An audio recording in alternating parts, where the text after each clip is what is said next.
于是出征前，他握着娘亲的手，一字一句：“让囡囡学武，3年后进宫选秀。”娘亲哭着点头，结果转天就请来武师，我懵了。娘，爹不是说让我学武吗？对，你爹说让你学武，宫里休息还保命。3年后，我一身腱子肉，连开2式硬功，一刀劈断碗口粗的木桩。选秀当天，主考官让展示才艺，前面的姑娘吟诗绘画，翩翩起舞，那叫一个我见犹怜。轮到我时，我直接抄起边上的铜鼎，单手举过了头顶。圣上看呆了，当场拍板：“此女武艺超群，赐封6品带刀侍卫。”旨意一出，满座皆惊，我愣在原地。侍卫，带刀侍卫，娘亲不是说选秀是给皇帝当老婆吗？怎么变成给皇帝当保镖了？我当场石化，我娘拉着我的手，脸上是控制不住的狂喜。奶奶，你听到了吗？圣上看中你呢，6品，一上来就是6品，你爹当初熬了10年才到6品。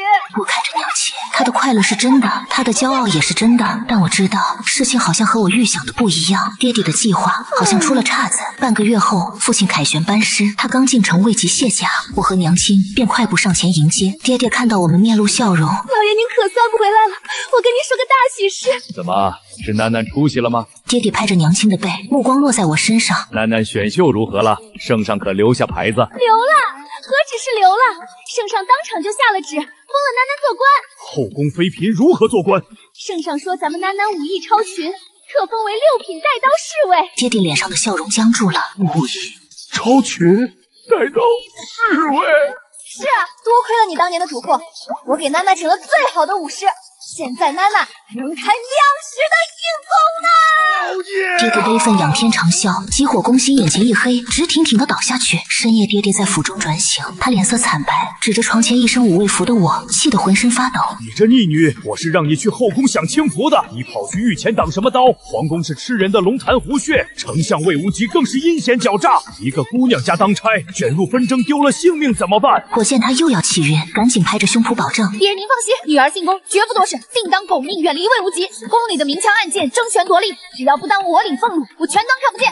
我就做个低调拿月钱的本分人，绝不惹事。爹爹看着我这副一心只想攒钱的倒霉模样，满脑子的政治蓝图碎得稀烂，最后只能化作一声长叹。第2天，我换上镇殿服，挎着横刀正式上岗。紫宸殿外，大圣皇帝萧景琛负手而立，看着我挺拔的站姿，眼底却划过一抹猜忌。他生性多疑，选秀时点下我，固然是看中了我那身蛮力，能用来搅乱世家的算盘，可如今人真到了御前，越想越觉得反常。他本就因前朝流言，猜忌沈老将军与丞相暗中勾结，如今见沈家送进来的不是娇滴滴的妃嫔，而是一个能倒拔垂杨柳的怪物。正常官家千金怎会有这般害人的身手？他深知魏无极手下养了一批善于伪装的顶尖死士，只怕沈老将军为了向丞相表忠心，竟配合魏无极演了这出狸猫换太子的戏码。眼前这丫头根本不是真正的沈家女，而是相府的王牌杀手，被堂而皇之的送到了他这个皇帝的眼皮子底下。为了揪出我的底细，萧景琛决意动用相府的暗桩暗号，亲自给我下一剂猛药。深夜冷风一吹，我正靠着盘龙柱算伙食费，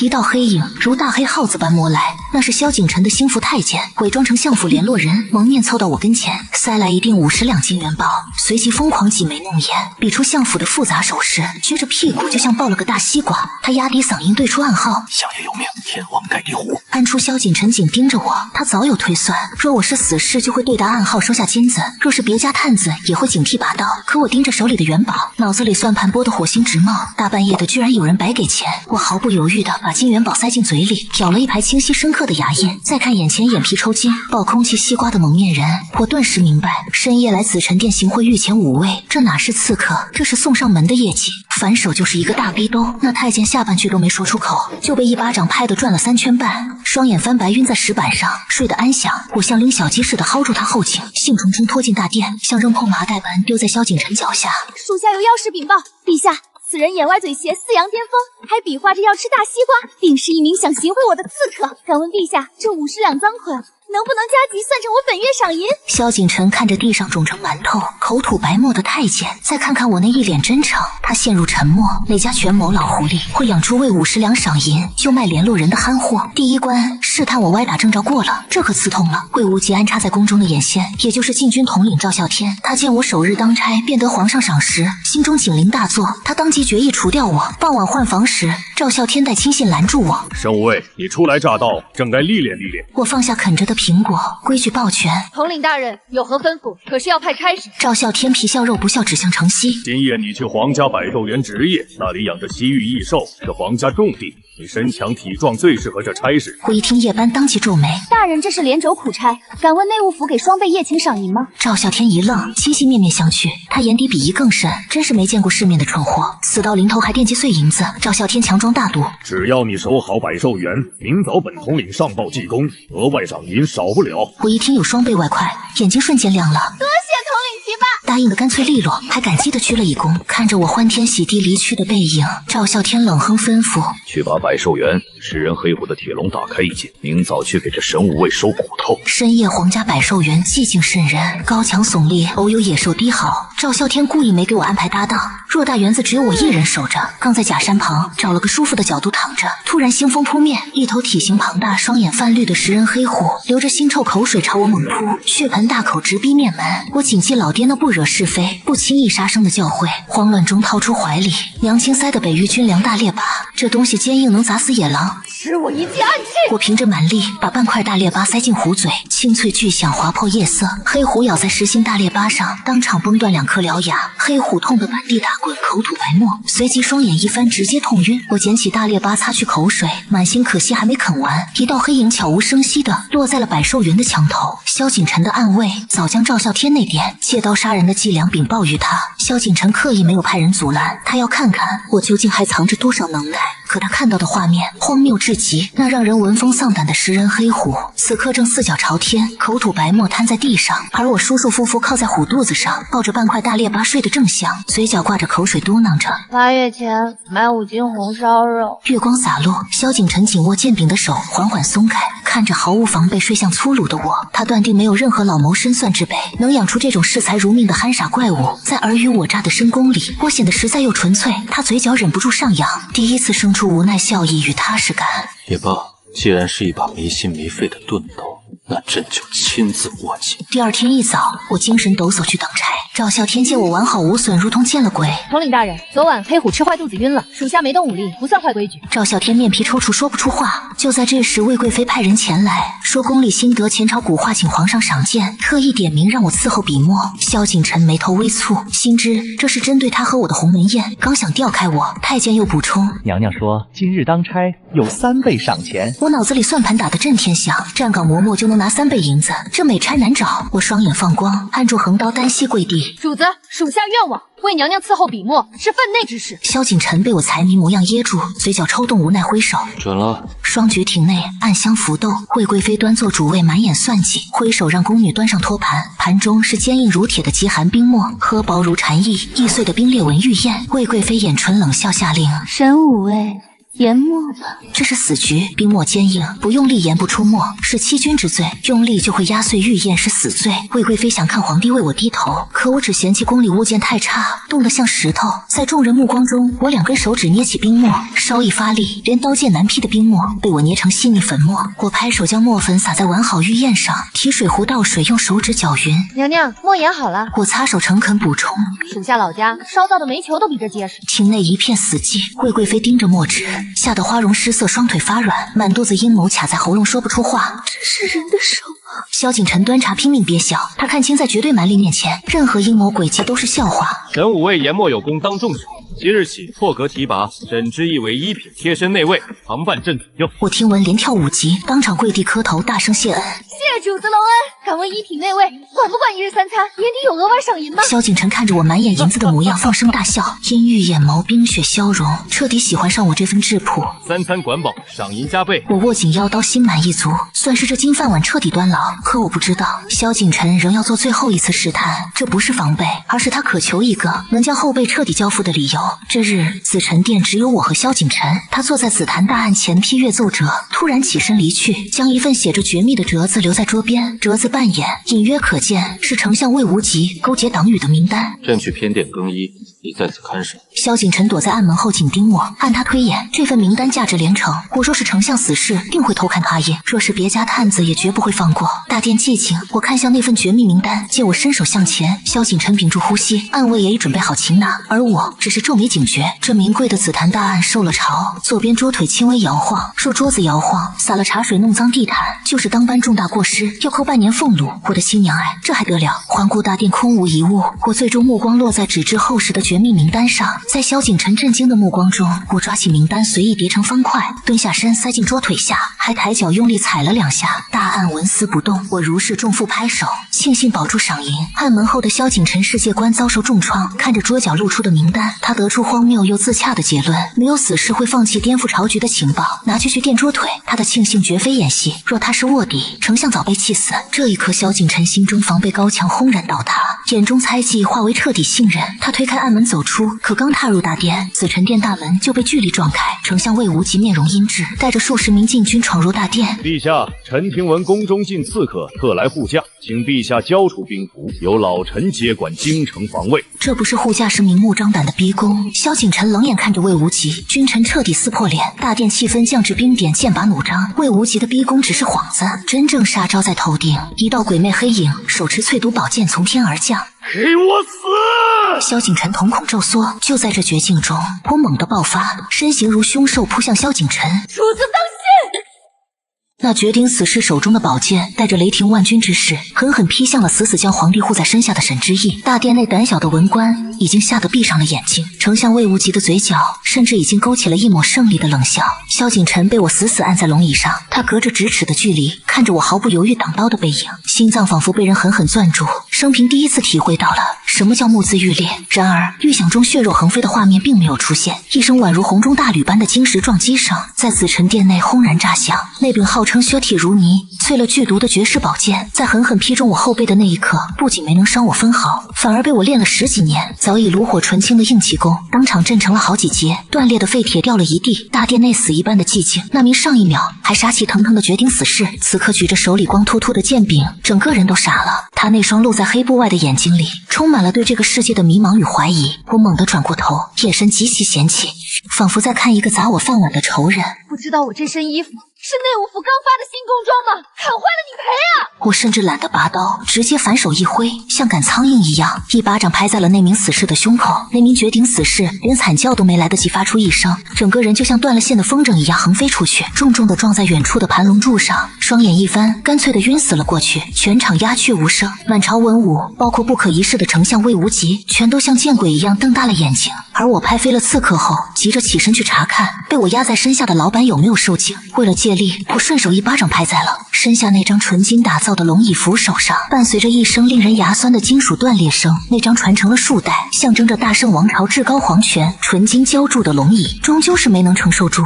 我这天生神力的随手一拍，在所有人惊骇欲绝的目光中，纯金龙椅的右半边直接塌陷，碎成了一堆扭曲的金块。我刚刚站直的身体瞬间僵硬了，我低头看了看那堆碎金子，又低头看了看自己的手，脑子里那根名为理智的弦断了。完了，全完了。如果说打碎一块玉佩要靠100年工资，那拍碎一张纯金龙椅，我是不是得给大圣皇室打10万年的白工？就在我陷入了巨大的财务恐慌，大脑一片空白之时，反应过来的禁军统领赵啸天立刻拔出腰间佩刀，像疯狗一样跳了出来。大胆沈之意！赵啸天指着那堆碎金子，厉声怒喝：你竟敢损毁御用龙椅，此乃藐视皇权、大逆不道之死罪！禁军何在？还不将这逆贼拿下，就地格杀！门外的禁军刚要涌入，都给朕闭嘴！一声夹杂着雷霆之怒的暴喝震彻大殿。萧景晨从那堆碎金子中站了起来，他连衣服上的灰尘都顾不得拍，一把将还在发懵的我扯到了他的身后，用一种护短的霸道姿态将我牢牢挡住。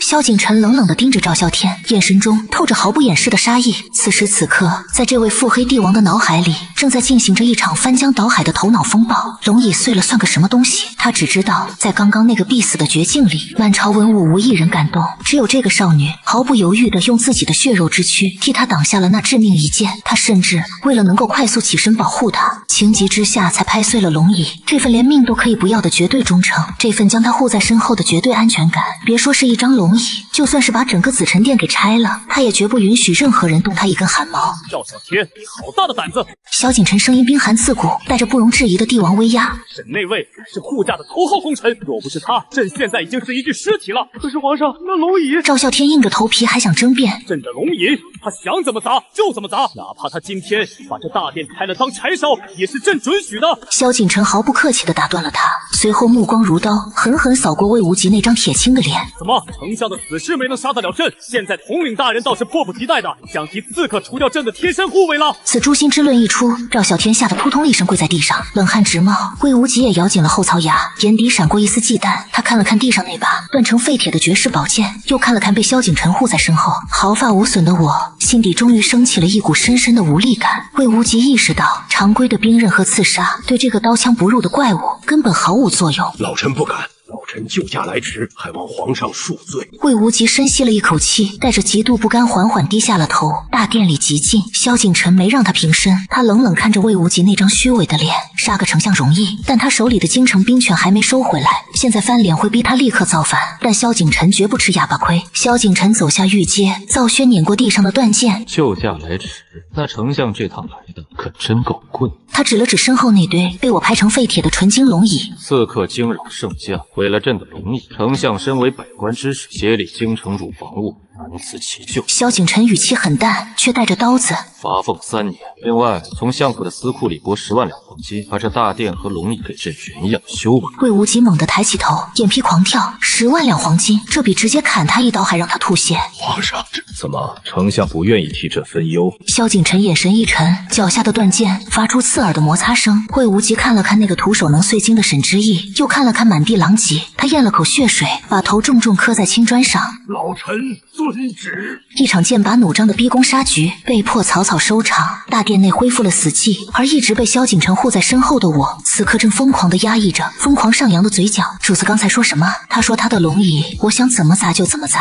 我的老天爷啊，这是什么神仙老板？这是什么顶级企业文化？不仅不扣工资，甚至还当众免除了我的巨额赔偿责任。我看着萧景晨那并不宽阔，却在此刻显得无比伟岸的背影，眼眶都有些温热了。这不仅是我的金主，这就是我的再生父母。从今天起，谁要是敢让这位老板少喘一口气，我就让他全家都喘不上气。沈之意。萧景晨处理完乱局，转过身，目光深沉且温柔地看着我。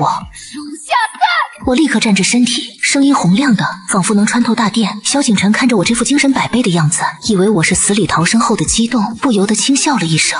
护驾有功，重赏。我两眼放光，双手抱拳，连腰杆都挺得更直了。愿为主子赴汤蹈火，万死不辞，只要不扣钱就行。两人的视线在空中交汇，一个满眼都是他果然对我忠心耿耿，一个满眼都是老板大气，我必生死相随。一场南辕北辙的跨服聊天，在紫辰殿的废墟中达成了史诗级的和谐。紫辰殿那场堪称闹剧的遇刺事件后，丞相魏无极彻底抑郁了。坐在相府的书房里，魏无极看着那把断成几节的绝世宝剑，百思不得其解。他算计了一辈子权谋，却怎么也算不透，这世上怎么会有那种连宝剑都能震断的钢筋铁骨？明枪易躲，暗箭难防。魏无极眼底闪过一丝阴狠，既然物理超度不了，那就用后宫的阴私手段。他连夜给宫里的魏贵妃递了密信，让她动用西域奇毒和机关暗器，务必除掉这个眼中钉。第二天下午，魏贵妃身边的首领太监便满脸堆笑的来到了紫辰殿外。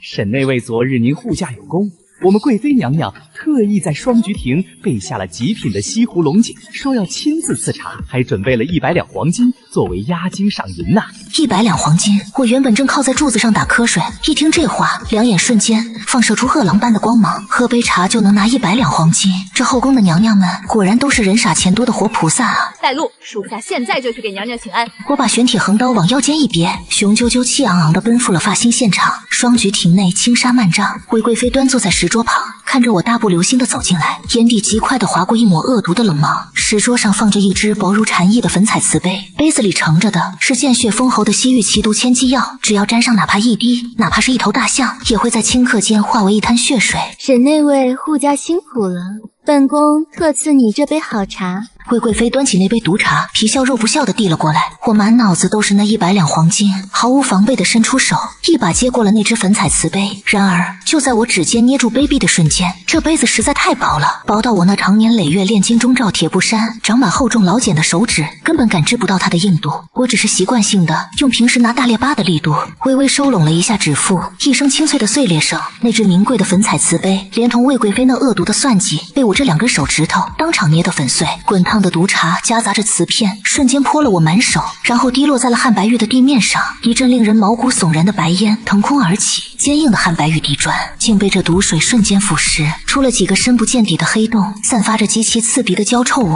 魏贵妃吓得尖叫一声，整个人猛地往后缩去，脸色惨白如纸。你的手！他死死盯着我的手，仿佛活见鬼了一般。我甩了甩手上的毒水和瓷片，看了看自己连一点红印都没留下的掌心，眉头紧紧地皱了起来。我那练了10几年的横练硬气功，早已经是百毒不侵，刀枪不入。这区区毒水，连我手上的死皮都烫不穿。但我很生气，娘娘，我脸色一沉，语气里充满了打工人被职场诈骗的愤怒。您若是不想给那100两黄金，直说便是，何必拿这种连纸糊都不如的劣质杯子来碰瓷属下？这要是刚才那碎片崩进了我的眼睛里，算不算工伤？内务府给不给报销医药费？魏贵妃的嘴唇疯狂哆嗦着，大脑已经彻底宕机。那可是连骨头都能化掉的千机药啊！她不仅没事，她还在关心工伤报销。没碰瓷。魏贵妃强压下心中的恐惧，为了完成父亲的死任务，她颤抖着站起身，指向了亭子后方的一条石子小路。是那位查洒了便罢了，后花园那边的库房里就放着本宫赏你的黄金，你自己去取吧。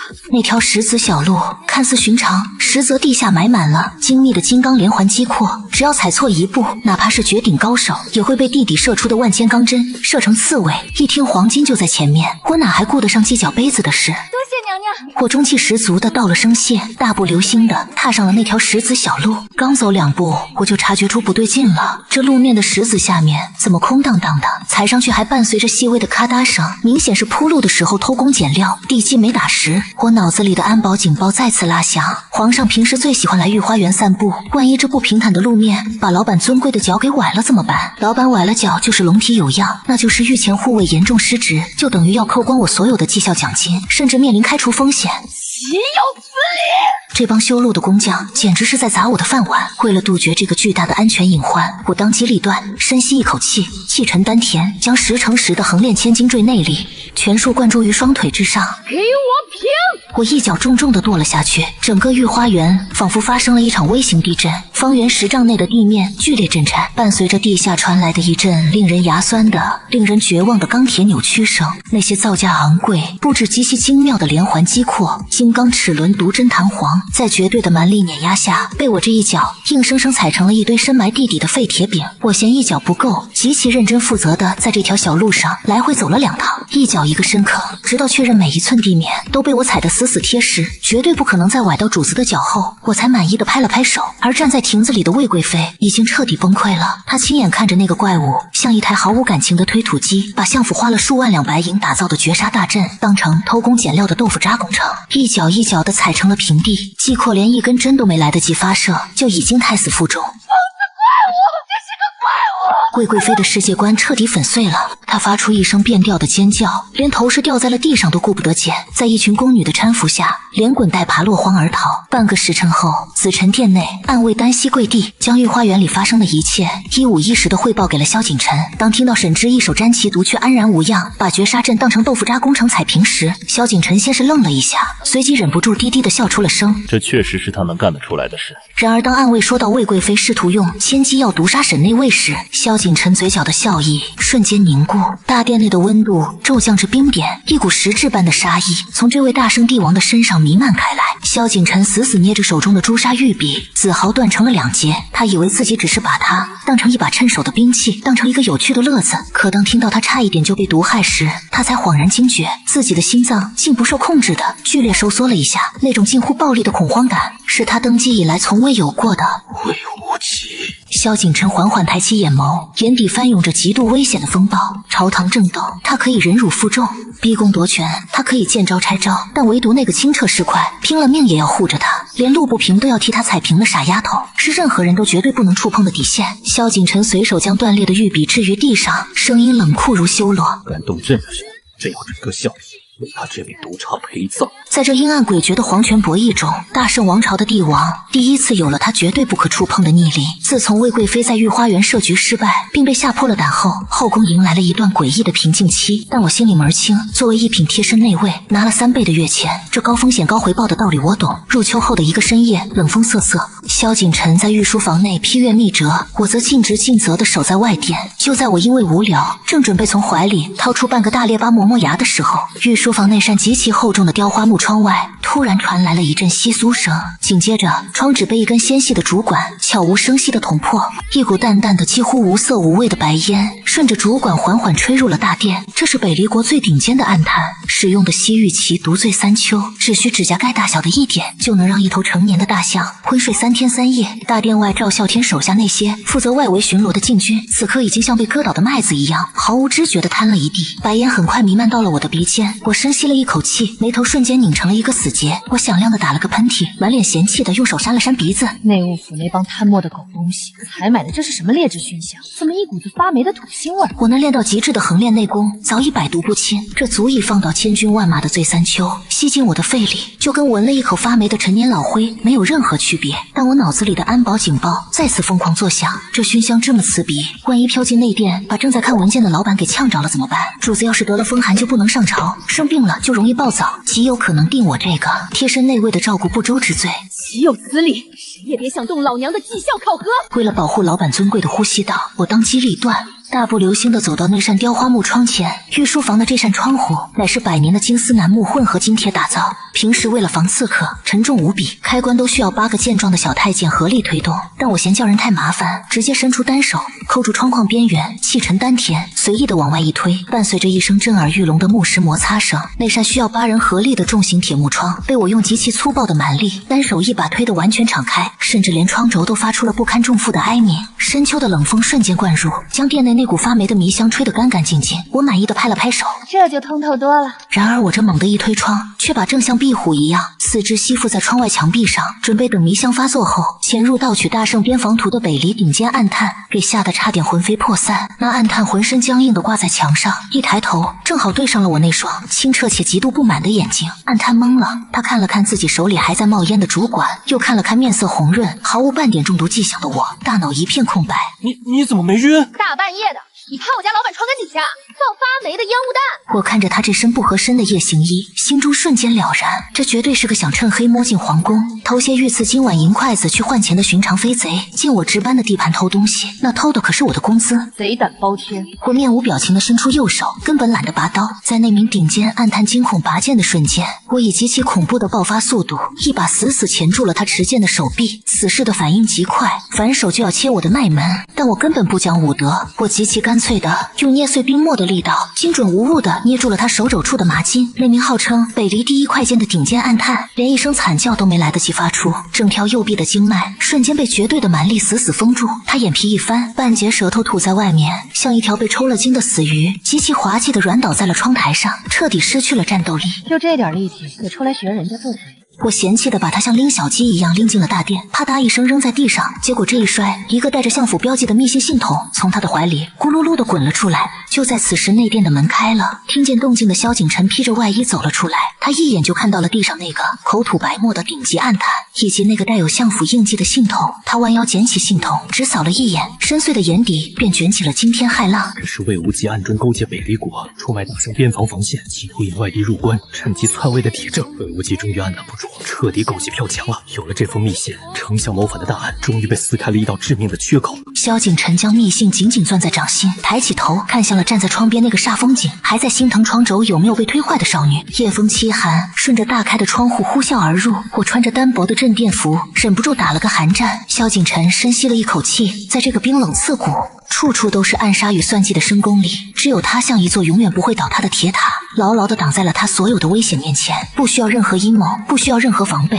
他极其自然地解下了身上那件极其名贵、带着他独特龙涎香的御用大氅，然后缓步走到我的面前。在我不解的目光中，大圣的帝王微微低头，亲手将那件宽大的大氅轻轻披在了我的肩上。他还极其细致地帮我系好了领口的系带。叶离良，萧景晨的声音低沉沙哑，带着他自己都没有察觉到的极致温柔与缠绵。那双常年犹如深渊般的眼眸此刻在月光下倒映着的满满全是我。以后当差记得多穿些。说你病了。他顿了顿，语气轻柔的，仿佛怕惊碎了这夜色。真会心疼。这是帝王生平第一次褪去所有的腹黑与防备，展露出的绝对柔情。气氛在这一刻缱绻到了极点，而被大场紧紧包裹着的我，感受着这名贵布料的惊人保暖效果，心脏不受控制的狂跳了起来。我微微低下头，看着近在咫尺的萧景晨，脑海中掀起了狂风巨浪。我的老天爷，主子竟然亲自给我披衣服，这大档的料子怕是比我10年的工资还要贵。不仅发高薪免赔偿，现在居然还发放这么顶级的御寒冬装福利，还亲口体恤下属不要生病，我感动的差点热泪盈眶。这天下去哪里找这么体贴员工的神仙老板？我猛地抬起头，迎着萧景晨那深情款款的目光，眼神坚定的宛如入党宣誓，中气十足的大吼一声：主子皇恩浩荡，属下誓死效忠，这差事属下绝不辞职，一定给您干到寿终正寝。月光下，萧景晨刚刚酝酿出的一腔百转柔肠，被我这声震耳欲聋的员工效忠宣言给震得稀碎。他无奈地闭了闭眼睛，嘴角却不可抑制地疯狂上扬，最终化作了一声极其纵容的低笑。他伸手自然地揉了揉我的发柄。好，那朕就许你干一辈子。入秋后，大圣皇室最盛大的活动西山秋猎如期而至，这本该是彰显国威、君臣同乐的好日子，可丞相魏无极却坐在高台上，那双阴鸷的眼睛死死盯着我这个一品贴身武卫，仿佛要在我的官服上烧出个洞来。禁军统领赵啸天得了丞相的眼色，再次跳了出来。皇上，神武卫天生神力，随侍左右自然稳妥，但此次秋猎，北离国的皇子拓跋耀也在场，若咱们大圣的御前内卫连马都骑不好，怕是会丢了国体。说着，赵啸天拍了拍手，几名禁军费力地牵出了一匹通体漆黑、双眼血红的烈马。那马极其暴躁，后蹄狂乱地踢打着地面，几个壮汉都快拉不住他。此马名唤夜影，乃是极西之地捕获的野马王，性子极烈。赵啸天冷笑着看向我，神武卫既然要护驾，总得出点风头，请吧。这马被下了暗药，极易发狂，只要我一跨上去，它就会疯狂颠簸，甚至冲下悬崖。只要我落了马，魏无极就能以御前失仪、武艺不精为由，当众剥夺我的官职。我看着这匹暴躁的黑马，脑子里第一个念头不是危险，而是这马的品相起码值3200亿。若是我一不小心把它踢死了，或者是让它跑丢了，老板萧景晨会不会觉得我工作效率低下，克扣我这个月的出差补贴？万万不能砸了主子的资产。我深吸一口气，在所有人期待我出丑的目光中，大步走上前。那匹黑马发出一声震天的嘶鸣，张开嘴就要咬我。我面无表情，直接运转体内那练到极致，宛如洪中大吕般的横练真气，一股极致的顶级捕食者威压，顺着我的目光排山倒海般的朝着黑马碾压过去。我那师傅教过我，畜生最是欺软怕硬，只要你比他更像个杀神，他就是你膝下的哈巴狗。黑马夜影原本疯狂的嘶鸣声戛然而止，他那双赤红的眼睛在对上我视线的瞬间，瞳孔骤然缩成了针尖大小。他感受到了，站在他眼前的不是一个人类，而是一个能在瞬间将他脊椎骨生生拆掉的人形上古凶兽。跪下！我低声呵斥。在赵啸天目瞪口呆的注视下，那匹方才还不可一世，连8个壮汉都拉不住的烈马王，竟然双腿一软，极其温顺，甚至带着几分谄媚的跪倒在我的脚边，甚至还主动用大脑袋蹭了蹭我的靴子，发出阵阵哀求般的呜咽。我顺势跨上马背，动作极其自然。主子，这马挺听话的，甚至还想给属下磕个头。萧景晨坐在看台上，原本紧握着扶手的手指松开了，他发出一声低笑，眼底全是那种不愧是朕选中的人的狂热。就在这时，北离皇子拓跋耀站了出来。他是个身高9尺、浑身横肉的蛮力怪胎，在大漠号称拓跋大元帅。他刚才目睹我降马，觉得我定是用了什么妖术，极其不屑地冷哼一声：大圣皇帝，既然你的内卫神力无双，那本皇子倒想领教领教。咱们不比那些花哨，就比绝力。若这位姑娘能赢过本皇子，北离今年额外进贡1000匹良驹。他伸出一只大手，指骨粗壮如胡萝卜，轻蔑地看向我：小姑娘，敢跟本皇子掰个腕子吗？萧景晨眼神一冷，刚要拒绝我，却已经双眼放光地站了出来。1000匹马，我飞快地在心底换算成白银，1000匹良驹，少说也值几10万两白银子。这要是赢了，主子的国库充盈了，我的年终奖还会远吗？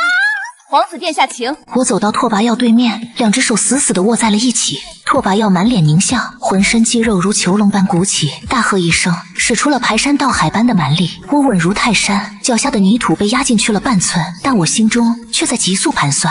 师傅说了，外交无小事，我要是直接把他手捏碎了，北离国会不会发动战争？一发动战争，军费开支变大，我的工资可能会缓发，得委婉点，轻一点。我深吸一口气，将原本能捏碎大石的力量收到了极点，大概只用了30%力，如同干枯木头折断的声音在寂静的猎场上响起。拓跋耀那张狂傲的脸在瞬间从酱紫色变成了惨白色，他的整只右手肉眼可见的扭曲了一个弧度，虽然没有流血，但明眼人都看得出那手骨怕是已经成了齑粉。拓跋耀发出一声撕心裂肺的惨叫，整个人像只大虾一样痛苦地蜷缩在地，唱下一片死寂。我赶紧松开手，一脸无辜且极度惊慌地看向周围，甚至还熟练地用手背探了探他的额头，大声惊呼道：“哎呀，皇子殿下，这莫不是得了传说中的羊癫疯？怎么掰着掰着，突然全身抽搐，手还自己抽变形了？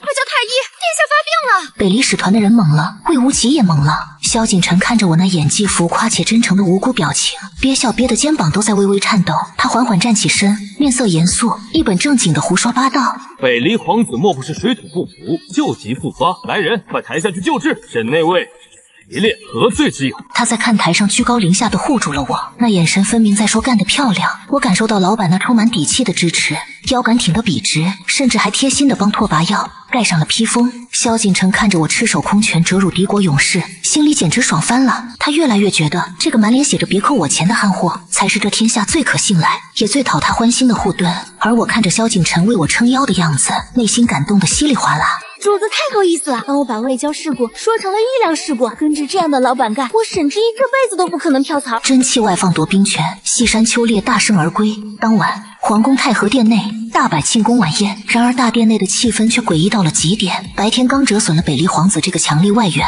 丞相魏无极此刻坐在案后，脸色阴沉的仿佛能滴出水来。他死死盯着站在龙椅旁正百无聊赖啃着一块御赐糕点的我，眼底翻涌着亡命徒般的疯狂。既然雾离杀不死你，那老夫就用这天下奇毒，连你和皇帝一并送上黄泉。酒过3巡，魏无极突然站起身，他双手捧着一杯色泽纯净、宛如清泉的西域贡酒，步履沉稳地走到御阶之下。皇上今日秋猎大捷，老臣特以这杯百年雪莲酿，敬皇上龙体安康，敬大圣万事太平。萧景晨眼神一凛，这老狐狸平时恨不得生吞了他，怎么可能好心敬酒？这酒里绝对有见血封喉的剧毒。萧景晨刚想找个借口打翻这杯酒，站在他身侧的我脑子里的顶级安保雷达却瞬间发出了震耳欲聋的警报。这老登笑得这么阴险，酒里肯定下了耗子药。他这是想毒死给我发工资的皇上。皇上要是被毒死了，我的3番月钱找谁要去？大圣集团要是破产重组了，我去哪找这么好的包吃包住铁饭碗？断人财路如杀人父母，绝不能让这杯酒碰到老板的嘴唇。根本没给萧景晨任何反应的时间，我一个箭步从御阶上窜了下去，以猛虎下山之势，一把从魏无极手里夺过了那杯毒酒。丞相大人这话说得好，但按照咱们大圣内务府的安保章程，主子入口的东西，属下必须得先试毒。我大义凛然地吼完这句，为了向老板表忠心，也为了彻底断绝这杯酒毒死老板的可能，我一仰头咕咚一声，豪迈地将那杯无色奇毒一滴不剩地灌进了肚子里。萧景晨手里把玩的玉扳指掉在了地上，大殿内死一般的寂静。萧景晨的瞳孔骤然紧缩，浑身的血液在这一刻仿佛彻底被抽干，他的心脏像是被人狠狠捅了一刀，停止了跳动。那是奇毒，是连银针都试不出来的西域绝命毒药。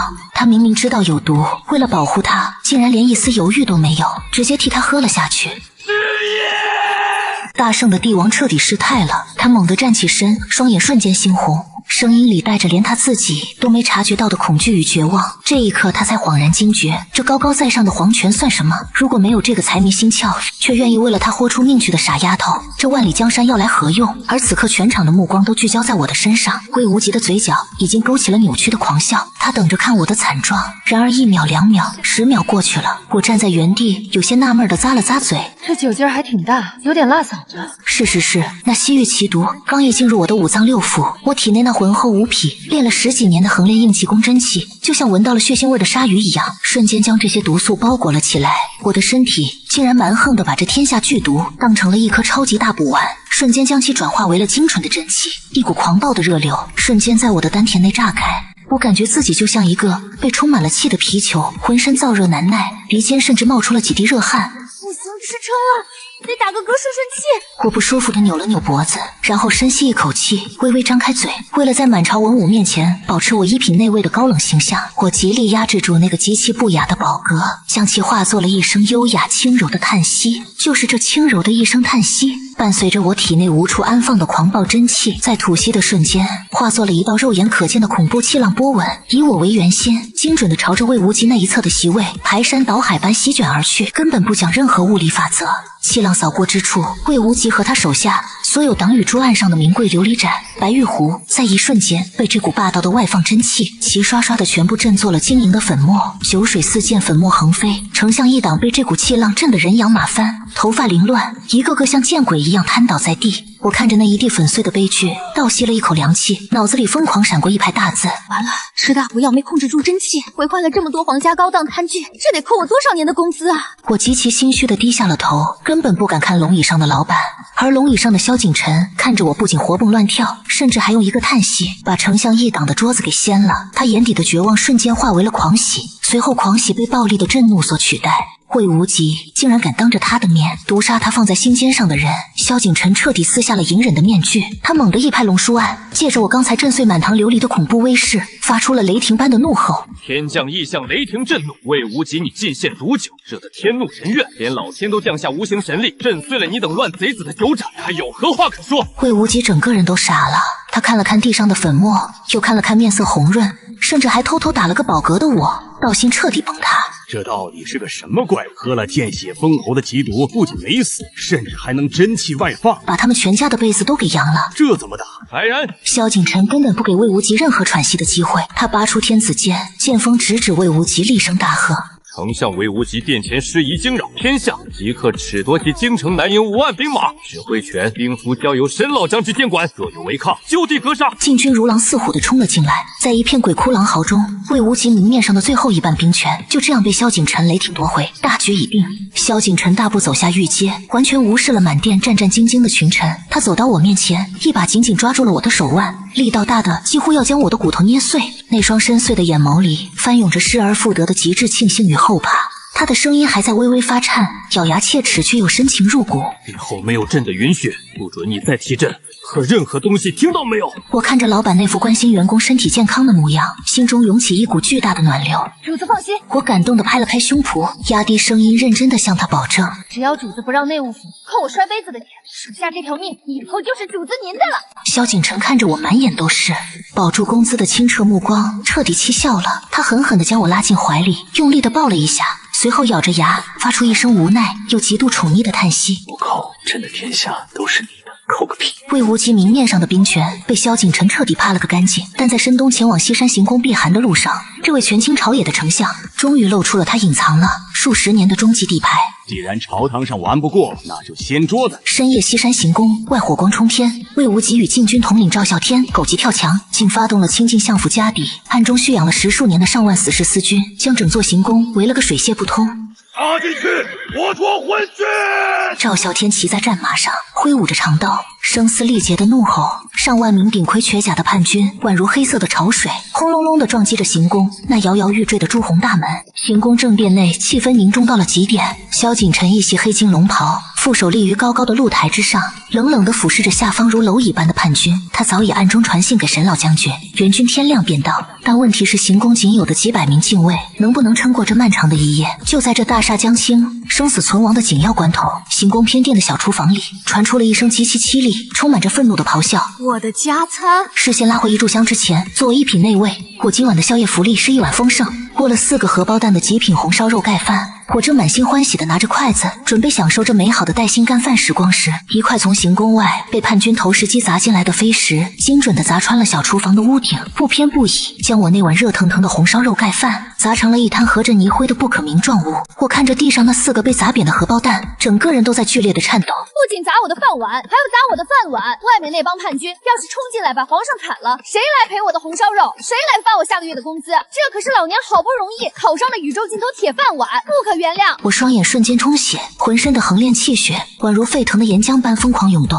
我嫌弃腰间的玄铁横刀太轻，根本不够砸人。最终，我的目光锁定在了灶台上那个为了给先帝熬补药用极品黑砂岩打造、重达几10斤的巨型大砂锅上。就你了！我单手抄起那口比我半个身子还大的沉重黑砂锅，一脚踹碎了小厨房的门，宛如一尊从地狱里爬出来的护士修罗，直奔行宫大门而去。此时行宫大门被叛军撞开，赵啸天狞笑着一马当先冲了进来。然而迎接他的不是慌乱的禁卫，而是一个举着大砂锅，眼睛里冒着幽幽绿光的少女。还我的红烧肉！我发出一声震耳欲聋的怒吼，脚下坚硬的青石板轰然炸裂，整个人化作一道恐怖的黑色残影，蛮横地撞入了上万人的敌阵之中。我左手抡起那口几十斤重的大砂锅，像拍苍蝇一样左右开弓。凡是被锅底扫到的叛军，连人带兵器，就像被发狂的犀牛撞上一般，直接横飞出3丈远，整齐地在半空中划出一道道抛物线，然后双眼一翻，口吐白沫地晕死过去。遇到躲得快的，我便闪电般伸出右手，精准地捏住他们的马颈。一片接一片的叛军宛如被割倒的韭菜，手脚抽搐着瘫软在地，甚至连兵器都握不住，满地打滚。我在万军丛中如入无人之境，所过之处硬生生被我用大砂锅砸出了一条宽阔的真空地带。这他娘的是什么东西？赵啸天看着自己精心培养的死士被一口熬药的锅像拍蒜一样拍飞，眼珠子都快瞪出来了。他怒急攻心，一甲马腹举起百炼金刚刀，朝着我的面门狠狠劈来。神之翼，给我死！你赔我的荷包蛋！我看着这个罪魁祸首，心中的怒火攀升到了极点。我根本不闪不避，腰腹猛地发力，将10乘10的千斤坠神力灌注于双臂之上。走你！我粗暴地将手里那口几十斤重的大砂锅像投掷炮弹一样，朝着半空中的赵啸天狠狠砸了过去。大砂锅带着极其恐怖的破空声撕裂了夜风，赵啸天的金刚大刀刚砍在锅底上，刀刃当场崩碎，紧接着砰的一声，令人牙酸的闷响。大砂锅去视不见，极其精准，极其丝滑的砸在了赵啸天的脑门上。赵啸天连惨叫都没发出来，整个人像一截木桩一样被这记砂锅爆头，硬生生从马背上砸飞了出去，在地上滚了10几圈，安详地晕死了过去。而那口质量极好的大砂锅在地上弹了2下，竟然连个口子都没磕破。大军的统帅就这样被一口锅给秒了，全场死寂。上万名叛军举着刀，看着那个站在满地晕厥人体中央还在心疼晚饭的少女，吓得双腿打颤，连兵器都扔了一地。而此时站在行宫外的高坡上，原本运筹帷幄的丞相魏无极目睹了这堪称玄幻的荒谬一幕，他那张布满皱纹的老脸开始剧烈的抽搐。他看着自己耗尽半生心血倾尽家财培养的无敌死士，被一个不讲道理的莽夫用物理手段像扫垃圾一样平推。魏无极的眼珠子死死凸起，整个人猛地揪住了自己的头发，世界观彻底崩溃了。老夫算计了天象，老夫算计了人心，老夫甚至算计了皇帝的粮草。魏无极指着战场中央那口黑漆漆的大砂锅，发出了灵魂深处最绝望的咆哮。可哪本兵书上教我怎么对付一口熬药的大砂锅？智谋在绝对的蛮力面前成了一个巨大的笑话。魏无极仰天惨笑，两眼一翻，彻底疯癫了。而此时高高的露台之上，大圣王朝的帝王萧景琛迎着凛冽的夜风，居高临下的看着那个在万军丛中横扫千军抡锅砸人的煞神，他的眼底没有一丝一毫的恐惧。这天下人的皇后都在宫中母仪天下端庄贤淑，而他萧景琛的女人正在下面凭一己之力平推叛军，太霸气了，太有安全感了，和他简直绝配。萧景琛嘴角勾起一抹惊艳绝伦的弧度，轻声呢喃：你为朕护着万里江山，朕便许你这盛世天下。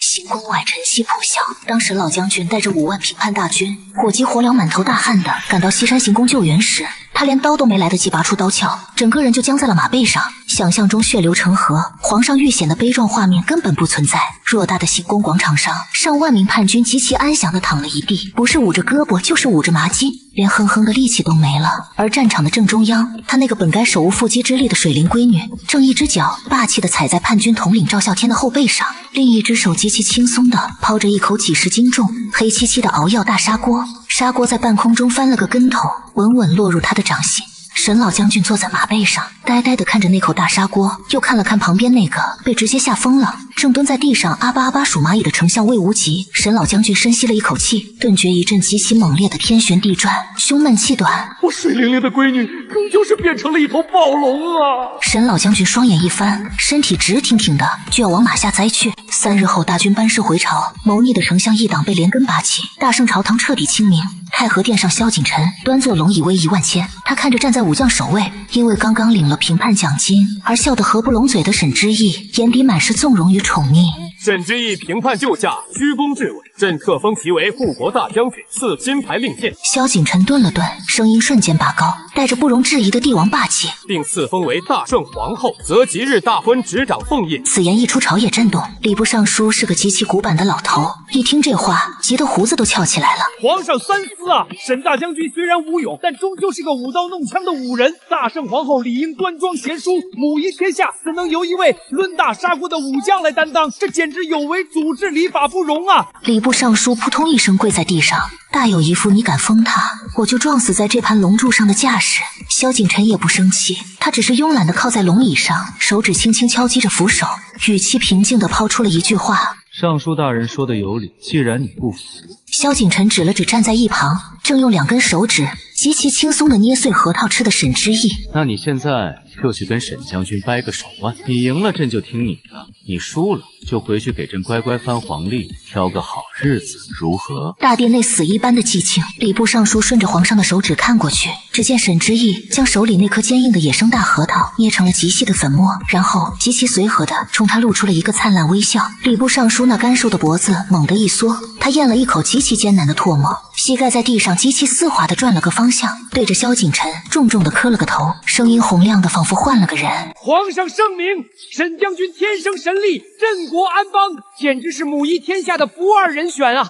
老臣这就回去翻黄历，臣以为下个月初8就是黄道吉日。萧景琛满意的笑了。寒冬腊月，大雪纷飞，大圣王朝迎来了有史以来最声势浩大的一场帝后大婚。10里红妆普天同庆，我穿着极其繁复、重达数十斤的凤冠霞帔，走在铺满红毯的御道上。但我那10几年当安保打工人的职业病根本改不掉，即便穿着嫁衣，我的右手依然习惯性的按在腰间，那个平时用来挂玄铁横刀的位置，眼神警惕的扫视着四周，生怕哪个不长眼的刺客在这个时候跳出来砸了我的终生饭碗。深夜坤宁宫内，龙凤红烛高烧，萧景琛挑开了我的红盖头，褪去了一身冷厉帝王威压的他，此刻眉眼温柔的仿佛能滴出水来。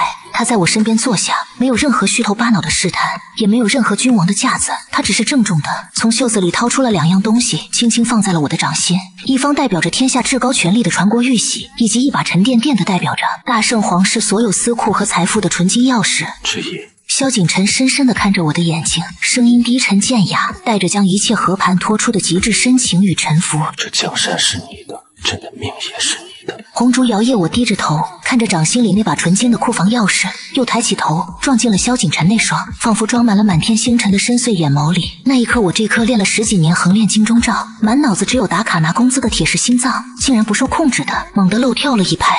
一丝连我自己都无法理解的酥酥麻麻的微小悸动，顺着我的4肢百骸隐秘的蔓延开来，脸颊莫名其妙的开始发烫，甚至连手心都渗出了一丝薄汗。这是怎么回事？难道我走火入魔了？但仅仅过了1秒钟，我那强大的打工人脑回路就强势地将这种心跳加速的悸动给出了一个完美自洽的科学解释。怎么了？我在心里激动地狂吼，这就是天降横财带来的巨大生理性刺激啊！我的老天爷，传国玉玺加皇家金库钥匙，这就等于我直接拿到了大圣集团的最高股份，成了掌握公司财务大权的第一合伙人啊！以后不用巡逻站岗，不用起早贪黑，甚至连饭都有人喂到嘴里，就能心安理得的攥着皇家最大的家产。这哪里是当皇后，这分明是换了个名头，做拿御用顶级俸禄的终身免检护卫啊！我2眼瞬间放射出比红烛还要明亮100倍的光芒，我一把将玉玺和金库钥匙死死地搂进怀里，响亮地亲了一口那把金钥匙，然后在萧景琛那宠溺到了极点的目光中，反手给了他一个极其结实、极其具有兄弟情谊的熊抱。主子大气！